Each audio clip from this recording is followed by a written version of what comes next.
right, so the question is, how do I feel about prayer in school? And if you've studied the Constitution, you would know there has to be separation between church and state. But when it comes to prayer in school, it's really interesting and sometimes hard to define what constitutes prayer in school and how is it viewed by others. So I'll give you some real life examples. On a pretty regular basis over the last 3-4 years, I've had students who are Muslim, and they will come in and they will pray in my conference room during their lunchtime period. It's a quiet space for maybe 8 to 10 of them to have an opportunity for them to have their formal prayer. I'm not necessarily sponsoring the prayer activity in school, but I'm giving them a quiet, safe place for them to do that. We have Christian clubs on campus that we have with advisors as teachers, and we have sometimes outside pastors and people of faith come in and speak to our students.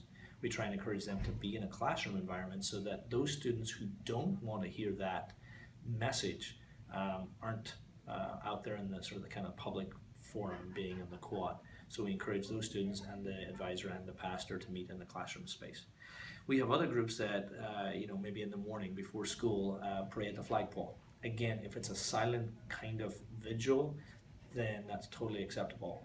Where we run into issues is where someone decides to invite someone on campus or a prayer group on campus to be right out in the middle of the quad at lunchtime, and they are pontificating their religious beliefs, which means that you, as a student, aren't able to sit and eat your lunch in a quiet fashion where you have an expectation that someone isn't trying to put a particular dogma or doctrine on you.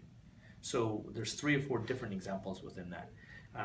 About 5 years ago, we had a school band. We had a band here at lunchtime, and one of the singers in the band thought it was funny to sing a song to begin with that "Sweet Jesus, God Loves You." And that gets my chagrin because that's a public forum where he is pontificating a particular religious belief. If there's students sitting there who are agnostic, people who are Jewish, people who are Muslim, they may have a real problem with that, and I have a real problem with that because it's a public venue. And so there should be that level of separation of church and state. Does that answer your question about prayer in school? Hopefully. Thank you.